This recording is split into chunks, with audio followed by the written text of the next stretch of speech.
चलिए, पिछले क्लास में हमने देखा था गुणनफल, दो आव्यूहों का गुणनफल कैसे करना है, किस आर्डर का करना है बताए थे।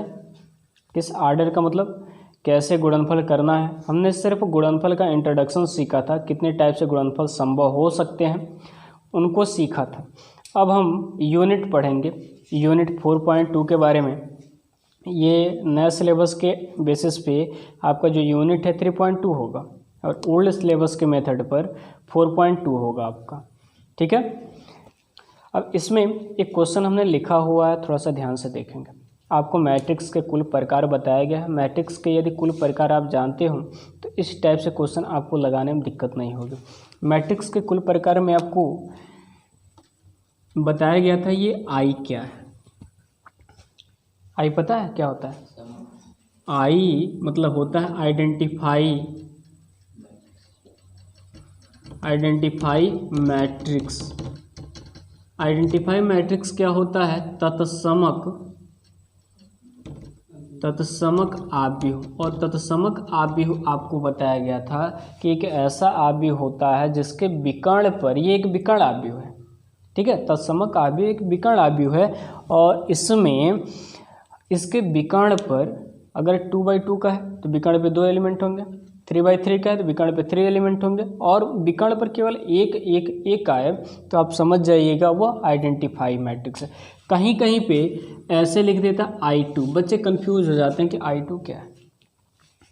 कोई नया वर्ड थोड़ी ना है I2 पुराना ही है। पहली बात, आई का मतलब समझो। आई का मतलब होता है आइडेंटिफाई। आइडेंटिफाई का मतलब होता है कि कोई भी स्क्वायर मैट्रिक्स ही होगा, उसके विकर्ण पे यदि केवल 1 1 1 है तो वो आइडेंटिफाई। अब ध्यान दो, अगर मैं 1 0 0 0 1 0 0 0 1 लिखा तो ये विकर्ण पर, विकर्ण देखना है सिर्फ, विकर्ण देखिए और विकर्ण पर केवल नंबर मिल रहे हैं आपको, कोई डिजिट मिल रहा हो और वह डिजिट केवल 1 है तो वह तत्समक होगा। और केवल कोई और नंबर आ गया, अगर यहाँ डिफरेंट टाइप के हैं तो सिर्फ आप विकर्ण आव्यूह कहते हो।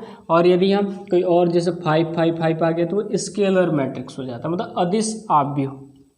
अब ध्यान दो, I2 का मतलब होता है 2/2 का तत्समक आव्यूह, ठीक है।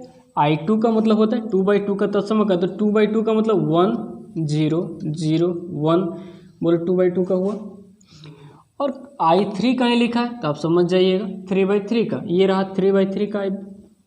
और किसी क्वेश्चन में सिर्फ I लिख देता है तो आप क्या करोगे, वहाँ I की पहचान कैसे करोगे? वहाँ आपको क्या करना, जैसे इस क्वेश्चन को देखो, देख रहे हैं, इस क्वेश्चन को देखें। इस क्वेश्चन में देखने के बाद आपको लग रहा होगा कि ये जो मैट्रिक्स ऑलरेडी दे रखा है वो 3/3 का है ना। इस मैट्रिक्स का आर्डर चेक करें तो मैट्रिक्स कितना है? 3/3 का। और इस क्वेश्चन में हमको ये चीज़ निकालना है, देख लीजिए, इस मैट्रिक्स में या इस क्वेश्चन में हमको ये चीज़ निकालना है। तो ये 3/3 का मैट्रिक्स दे रखा है, इसमें जो I होगा वो 3/3 का होगा। क्वेश्चन के आधार पे हम I लिखते हैं, याद रखिएगा। ये जो क्वेश्चन है, क्वेश्चन में 3/3 का मैट्रिक्स, इसलिए I यहाँ क्या होगा? 3/3 का होगा। अगर कहीं 2/2 का मैट्रिक्स जैसे मान लिया, यहीं ध्यान दीजिए, A = दे दिया हमने, 1 2 3 4 दे दिया और पूछा गया आपसे कि A + 7A - 6I बताएं। तो यहाँ जब I लिखा जाएगा तो ये I किस आर्डर का लिखा जाएगा? 2/2 का। क्यों 2/2 का लिखा जाएगा? क्योंकि जो मैट्रिक्स हमको दिया हुआ है वो कितने का दिया हुआ है? 2/2 का, इसलिए I 2/2 लीजिएगा। अब देखो I3 लिखा है तो 3/3, I2 लिखा है तो 2/2। देखो विकर्ण पे केवल 1 1 1 आना चाहिए। और यदि तत्समक आव्यूह जान गया ना, एक क्वेश्चन तो पा जाओगे पेपर में, एक क्वेश्चन 100% ठकी आएगा I से रिलेटेड। अब हम ये नहीं कह रहे ये वाला, क्योंकि अभी आएगा आगे कि प्रारंभिक रूपांतरण द्वारा A इनवर्स ज्ञात कर, ठीक है। तो 5 नंबर का आएगा, प्रारंभिक रूपांतरण द्वारा A इनवर्स निकालना है। तो प्रारंभिक रूपांतरण क्या होता है? A इनवर्स पूछता है तो A इनवर्स मतलब A का उल्टा, ये जो A दिया हुआ है ना, A इनवर्स पूछता है, A पर -1 पूछता है, तो मतलब इसका उल्टा बताना। इसका उल्टा बताने के लिए हमको ये जो आइडेंटिफाई मैट्रिक्स है उसको जानना पड़ता है, वो लेना पड़ता है, लेके ही लगाया जाए। तो मतलब आइडेंटिफाई पर आपके पेपर में एक क्वेश्चन होगा 5 नंबर का, ठीक है, वो 5 मार्क आपको दिला देगा, ठीक है। अब क्वेश्चन देखें, क्वेश्चन है a² + 2a - 7i। आप a² मतलब जानते हैं, a × a। तो पहली बात a² पहले साइड में कहीं निकाल लो, 2a तो हम डायरेक्ट निकाल सकते हैं, बट a² तो डायरेक्ट नहीं निकाल पाएंगे ना, a² में थोड़ा सा टाइम लगता है, इसलिए इस क्वेश्चन में पहले ही आप a² निकाल लीजिए। तो a² मतलब आप जानते हो क्या होता है, a इतना तो जानते हैं ना।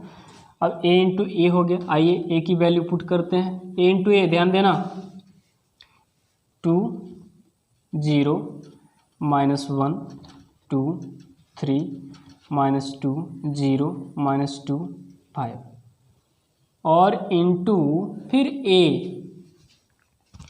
कितना है, 2 है, 0 है, -1 है, 2 है, 3 है, -2 है, 0 -2 5। इतना तो आपको पता है। आइए थोड़ा सा ध्यान दें। अब a × a मतलब गुणा करना है, गुणा आपको बताया गया। दो मैट्रिक्स का गुणनफल कैसे निकाला जाता है वो हमने पिछले क्लास में आपको बताया हुआ है, ठीक है। 3/3 का मैट्रिक्स आपको पता है, जो मल्टीप्लिकेशन होता है रो × कॉलम होता है, याद रखिए। रो × कॉलम मतलब ये आपके पास 3 रो, R1 R2 R3, 3 रो और कितने कॉलम, C1 C2 C3। और आपको ये भी पता है कि मल्टीप्लिकेशन तभी संभव होता है जब पहले मैट्रिक्स में कॉलम की संख्या दूसरे मैट्रिक्स में रो की संख्या के इक्वल होता है, तभी आप मल्टीप्लिकेशन भी कर सकते हो। तो यहाँ देखो, जो गुणा होता है वो रो × कॉलम, तो रो में रो और इंटू कॉलम करना है आपको, और यही प्रोसेस करते जाना। और ये भी याद रहे कि पहले रो का तीनों गुणा करना है, पहले रो का पहले कॉलम में भी करेंगे, फिर दूसरे कॉलम में, फिर तीसरे कॉलम में। यही प्रोसेस हमको तीनों रो के लिए करना है। चलिए अब यहाँ करना है पहले रो का पहले रो के साथ, तो हमने बताया ही था, डायरेक्टली लिख रहे हैं। देखिए 2 × 2 4 होता है, प्लस बीच में हमेशा प्लस होता है, 0 × 2 कितना होगा, 0, फिर प्लस होता है, लेकिन आप -1 का गुणा जब 0 में करें तो वैसे ही 0 हो गया, लेकिन यहाँ माइनस लिखेंगे। क्यों माइनस लिखेंगे, क्योंकि माइनस है और यहाँ प्लस है, गुणा करेंगे क्या आ जाएगा, माइनस। बात समझ में आया। चलिए पहले रो का पहले कॉलम में हो गया, ऐसे ही पहले रो का दूसरे कॉलम में करें तो 2 का गुणा 0 में करें क्या आएगा, 0, फिर 0 का गुणा 3 में करें क्या आएगा, 0, -1 और -2 का गुणा करेंगे तो +2 आएगा। बोलो समझ में आ रहा है।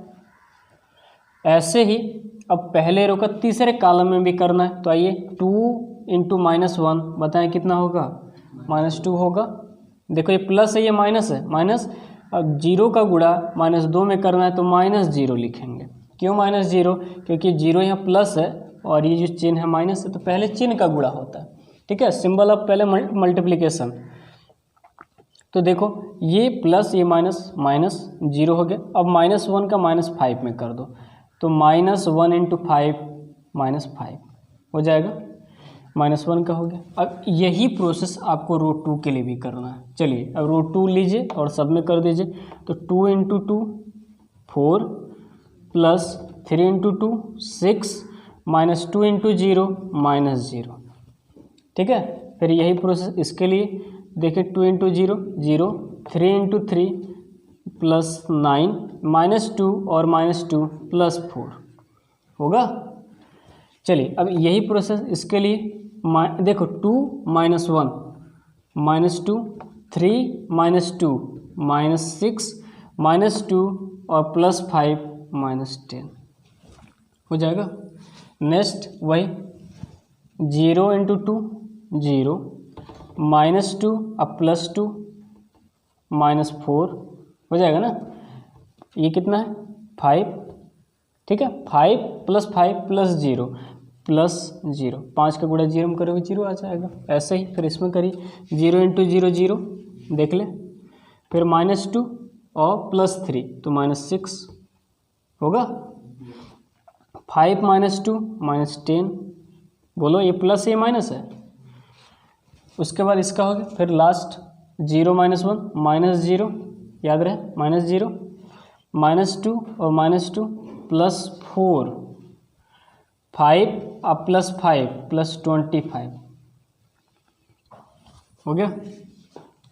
अब बस ऐड कर लीजिए, आप इसको सॉल्व कर लीजिए, देखिए कितना आता है। ये तो 4 हो गया, ये कितना हो जाएगा 2, ये टोटल 2 हो गया। ये कितना हुआ माइनस 2, 0 छोड़ दीजिए, माइनस 2 माइनस 5 माइनस 7, ये प्लस 4 अब प्लस 6 10, ये देखिए plus 4 plus 9 13, minus 2 minus 6 minus 8 और माइनस 10, तीनों देखो माइनस माइनस है तो जुड़ जाएंगे, वही चिन्ह लगा के जोड़ दीजिए, कितना हो जाएगा 18, बड़ा कर लीजिए। उसके बाद ये लास्ट बचा, देखो 0 माइनस 4, तो 0 के साथ क्या करना है माइनस 4 है, माइनस 4 रह जाएगा। ये देखो माइनस 6 माइनस 10, तो चिन्ह वही है इसलिए ये जुड़ जाएंगे। अब देखें 0 छोड़ दीजिए, 0 से कोई मतलब होता नहीं, 25 और 29, 25 और 4 है 29 हो गया। ये क्या मिला आपको ए स्क्वायर आपको मिल गया, ए इंटू ए स्क्वायर आपको मिल गया। अब क्वेश्चन जो मेन है ए square plus 2a minus 7i है, और जो मेन क्वेश्चन उसके बेसिस पे यहाँ थोड़ा सा ध्यान दें। अब लिखेंगे ए square plus 2a minus 7i, तो लिखिए, तो इनकी वैल्यू सारा वैल्यू लिख रहे हैं हम, ठीक है। ए स्क्वायर की जो वैल्यू है वो देखें, ए स्क्वायर अभी आपने निकाला है 4 2 माइनस 7 10 13 माइनस 18 माइनस 4 माइनस 16 और 29। अब ध्यान दीजिए प्लस 2 इंटू ए, तो 2 और ए की वैल्यू ये है, पुट कर दीजिए 2 0 minus 1 2 3 minus 2 0 minus 2 5 minus 7i की वैल्यू बताया था हमने। ये मैट्रिक्स क्या है 3/3 का, तो 3/3 का जब मैट्रिक्स है तो 3/3 का एक तत्समक कापी बनाए 0 1 0 0 0 1 0 0 0 1। ये इम्पोर्टेंट बात है, याद रखना। आपको तत्समक काव्य हो तो जानना है तत्समक काव्य क्या है। आप देख लीजिए 2/2 का है कि 3/3 का, उसके बेसिस पे हम बना लेते हैं। आइए पहले 2 का आप अंदर गुणा कर दीजिए, 4 2 minus 7 10 13 minus 18 minus 4 minus 16 29,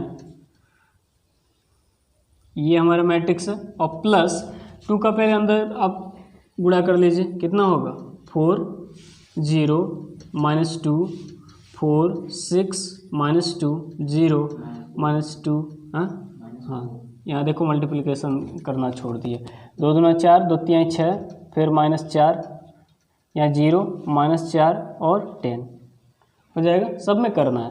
minus यहाँ 7 का कर दीजिए, देखिए क्या बनेगा ये 7 0 0 0 7 0 0 0 7।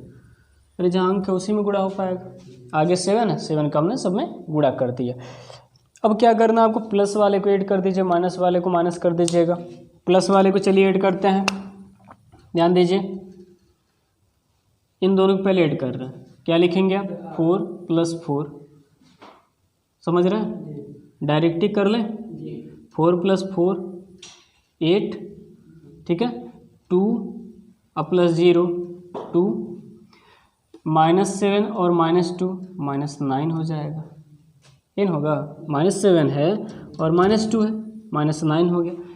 4 10 और 4 कितना हुआ 14, 13 और 6 19। अब ये देखो -18 और -4 कितना हो जाएगा -22 हो जाएगा, ठीक है। -4 और 0 को जब जोड़ोगे तो -4 ही रह जाएगा। -16 और -4 जोड़ेंगे कितना हो जाएगा -20, और 29 में 10 जोड़ दीजिएगा तो कितना हुआ 39, 7 0 0 0 7 0 0 0 7। अब माइनस कर दीजिए। माइनस करने के बाद आपको क्या मिल रहा है चेक करें। 8 - 7 कितना होगा 1। देखो यहाँ माइनस है ना, तो माइनस करिएगा। 2 में से 0 घटाएंगे, बोलिए 2 में से 0 घटाएंगे 2, -9 से 0 घटाएंगे तो -9 ही रह जाएगा। बस यही देखो, यही 3 चीज़ घटेंगे। सॉरी 2 - 0 2, ठीक है। देखो 2 में से 0 घटाओगे 2 ही बच जाएगा। देखो बस यही 3 अंक घटेंगे, बाकी सब तो ये इसके ही रह जाएंगे। अब देखो 14 तो 0 से घटेगा तो 14 ही बचेगा। अब बस ये 19 घटेगा 7 से, कितना बचेगा 12 बचेगा ना। 22 तो घटेगा नहीं क्योंकि यहाँ 0 है। अब 4 0 के साथ लेंगे -4, -20 0 के साथ लेंगे -20, और 39 को आप 7 के साथ माइनस करिएगा तो 32। ये आपका आंसर मिल गया, ठीक है। अब ध्यान दो कि इस टाइप का यदि क्वेश्चन आपके पेपर में मिल जाए तो 5 नंबर। अगला क्वेश्चन हमारे पास है कि θ - फाई = π/2, तो सिद्ध कीजिए।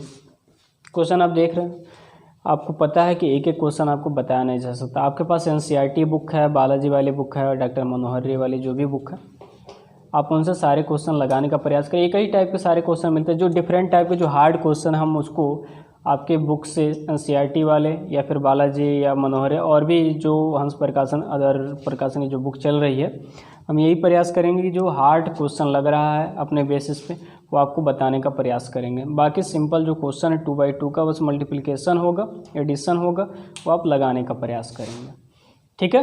चलिए नेक्स्ट क्वेश्चन है हमारा θ - फाई = π/2, तो सिद्ध कीजिए कि इनका जो मल्टीप्लिकेशन है, जो दो मैट्रिक्स दिया हो वो 0 होगा।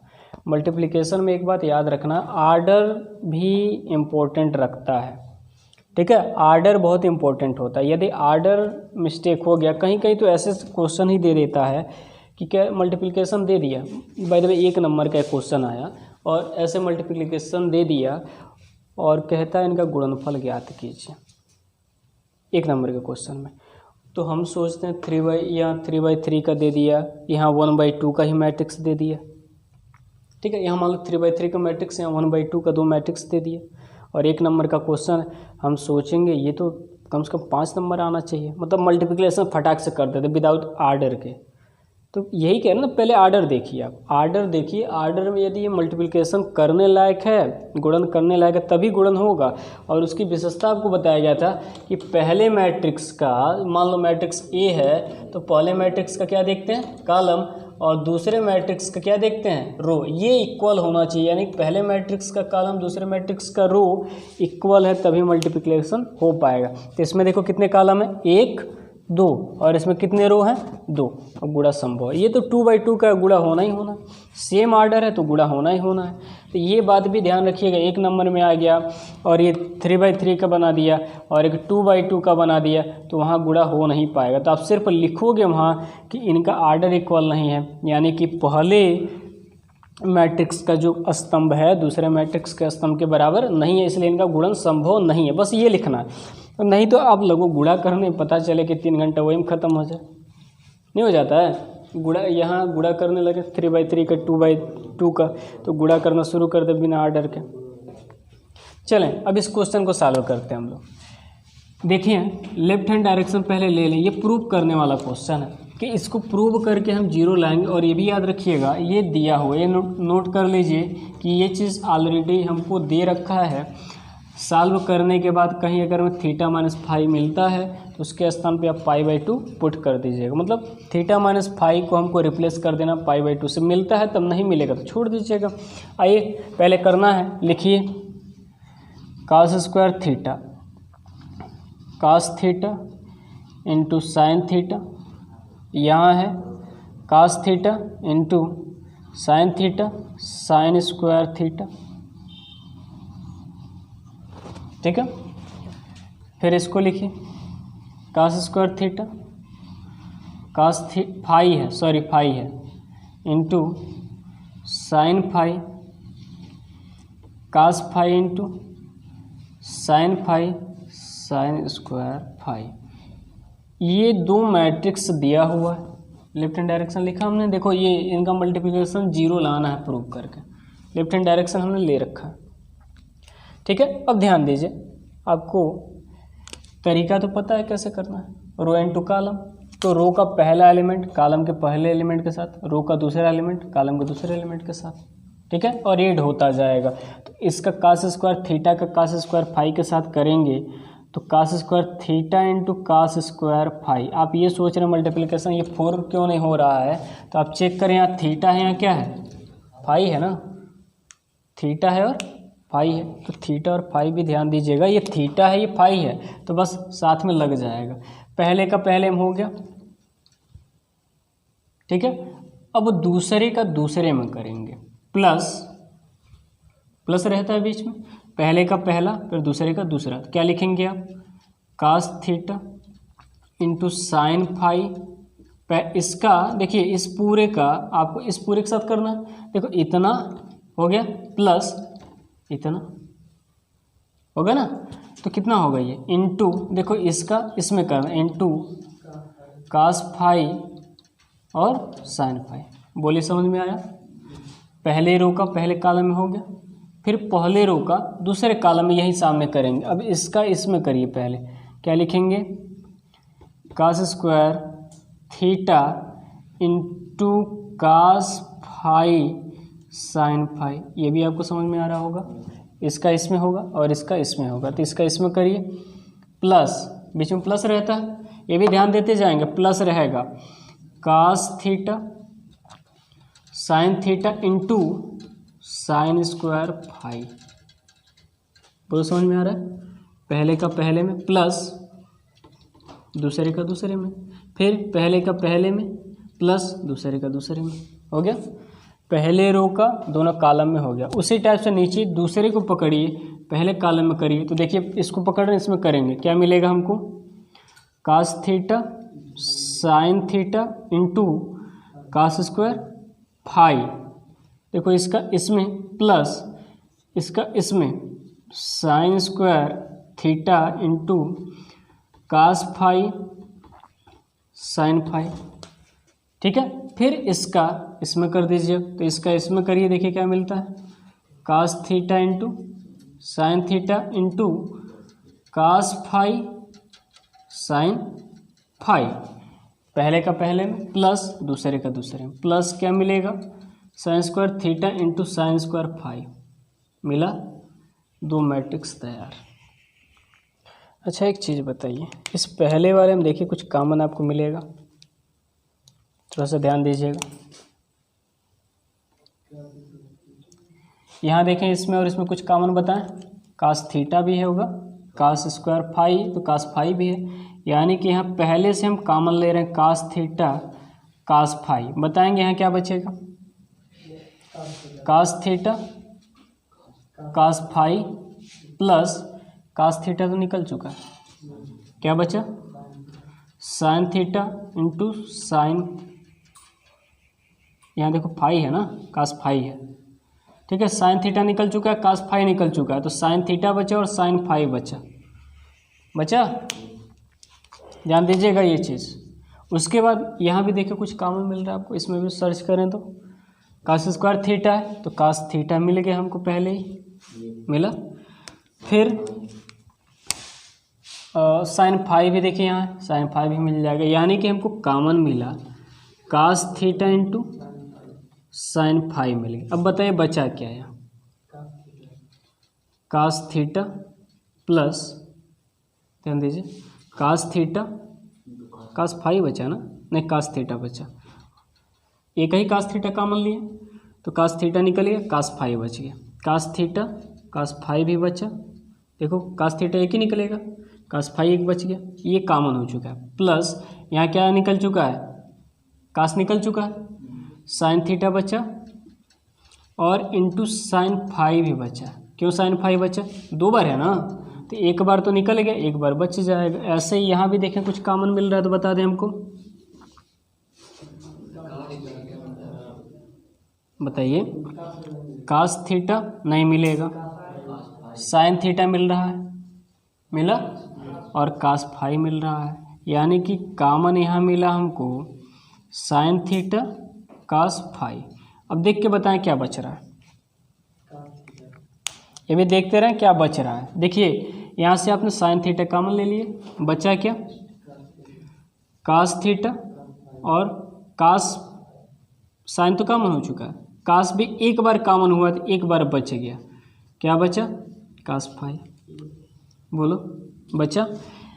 अब वो यहाँ देखें तो साइन थीटा आप कॉमन ले चुके हैं, साइन थीटा बच गया, और एक कास फाई भी कॉमन ले चुके हैं, क्या बचा, साइन फाई। बोलिए बचा।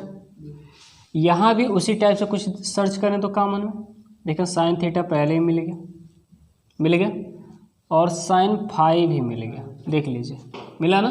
तो कॉमन लिया, क्या कॉमन लिया, sine theta into sine phi common हो गया। देखें बचेगा क्या यहाँ, cos theta into cos phi plus यहाँ बचेगा साइन थीटा, क्योंकि स्क्वायर है ना, एक बार बाहर आया sine theta into sine phi, ये बच गया, ये हमारा मैट्रिक्स। अब एक बात बताओ, देखा जाए तो चारों एलिमेंटों में यही चीज़ सेम है, तो इस पूरे को तुम मैट्रिक्स के बाहर कॉमन ले लो, पूरे को। देखो इस सब में है ना, जैसे हमको पता है कि बाहर से जब हम गुणा करते हैं तो अंदर गुणा करते हैं, तो सब में करते हैं, तो अंदर से यदि सब में कोई चीज़ मिल रहा है तो आप पूरे को बाहर कॉमन ले सकते हो। तो इसको या करके आप ऐसे भी लिख सकते हैं, ध्यान दीजिए, या हमारा जो मैट्रिक्स हम कॉमन पूरे में क्या ले रहे हैं, cos theta cos phi plus sine theta sine phi, हमने पूरे से कॉमन ले लिए। अब मैट्रिक्स के अंदर देखो क्या बचा, कास थीटा कास फाई, ये तो कॉमन हो चुका है, हो चुका ना। यहाँ देखें क्या बचा, कास थीटा साइन फाई, ये तो कॉमन हो चुका है। यहाँ बचा sine theta into cos phi, ये कॉमन हो चुका है। यहाँ से ये कॉमन हो चुका है, sine theta into sine phi. बोले यहाँ तक समझ में आ रहा है। ये देखो सब में है ना, चारों में है, हमने पूरे से बाहर कॉमन ले लिया। ऐसा संभव होता है, आपको पता है, जब हम गुणा करते हैं किसी बाहर वाले का तो अंदर सब में करते हैं, उसी प्रकार जब कॉमन होता है तो सब में होगा तो कॉमन ले लिया। अब यहाँ एक बात और ध्यान दीजिए, ये बताएंगे किसी चीज़ का सूत्र है, cos A into cos B plus sine A into sine B, ये कास ए माइनस बी का सूत्र होता है, ठीक है, याद रखिए। Cos A into cos B plus sine A into sine B, ये देखो ए का काम थीटा कर रहा है, बी का काम फाई कर रहा है, तो कास ए कास बी प्लस साइन ए साइन बी, ये कास ए माइनस बी का फार्मूला है टोटल। तो कास ए माइनस बी का फार्मूला है, तो ये हो जाएगा कास थीटा माइनस फाई,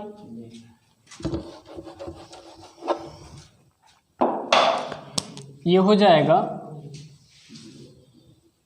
देखिए ये क्या हो जाएगा, कास थीटा माइनस क्या हो जाएगा, फाई, ये सूत्र हो गया। और बाकी एलिमेंट जैसे है वैसे आप लिख लीजिए। बताएं क्या लिखना है, cos theta cos phi cos theta sine phi, ठीक है। नीचे sine theta cos theta sorry cos phi sine theta sine phi. ध्यान दीजिएगा, इसमें तो हमको कोई परिवर्तन नहीं करना, जो चीज़ ये है वही हमने यहाँ लिखा, बस ये फार्मूला बन रहा है, हमने फार्मूला सेट कर लिखेंगे। परंतु ध्यान दीजिए एक बात, परंतु दिया है स्टार्ट में ही दे रखा है, क्या दे रखा है, थीटा माइनस फाई की जो वैल्यू है वह ऑलरेडी π/2 दे रखा है ना। तो ये जो π/2 है, आइए पुट कर लेते हैं। π/2 हमको मिला कास, इस पूरे के स्थान पे क्या रखा हमने, π/2, बाकी कोष्टक के अंदर तो कोई परिवर्तन नहीं करना है, क्या, cos theta cos phi cos theta sine phi sine theta cos phi sine theta sine phi. इतना समझ में आ रहा है। अब वो कास π/2 मतलब जानते हैं 90, शुरुआत में ही बताया गया। cos π/2 90 होता है, और cos 90 का मान क्या होता है 0 into cos theta cos phi cos theta sine phi sine theta cos phi sine theta और साइन फाई। अब आपको पता है जब जीरो से किसी भी संख्या में आप गुणा करेंगे, चाहे बड़ा हो छोटा हो परिमेय हो अपरिमेय हो, टोटल क्या होता आता है जीरो ही तो आता है। आगे जीरो है ना, तो जीरो का गुणा करेंगे तो पूरा जीरो हो जाएगा। ठीक है, ये बताइए जो प्रूव करना था हमको क्या लाना था, जीरो ही तो लाना था, तो जीरो आ गया हमारे राइट हैंड डायरेक्शन, यही हमको प्रूव करना था। बोलो आया? देखो कुछ नया नहीं हुआ है, बस मल्टीप्लिकेशन था और यहाँ पे एक त्रिकोणमिति का फार्मूला यूज हुआ है जो आप क्लास 10th में पढ़ के आए हो। ठीक है, और बाकी मान दिया हो तो हमने पुट कर दिया। ठीक है, चलिए इस क्वेश्चन में कोई दिक्कत हो तो बताओ। नहीं सर। ठीक है, तो नोट क्वेश्चन में जो ब्लैक बोर्ड पे लिखा हुआ है ये बोर्ड पेपर में कई बार आ चुका है। ठीक है, थोड़ा सा बच्चे कंफ्यूज रहते शून्य आव्यूह क्या है, तो सुन लीजिए। शून्य आव्यूह का मतलब पिछले क्वेश्चन में जो हमने सॉल्व किया था, लास्ट में रिजल्ट हमारे क्या आया था,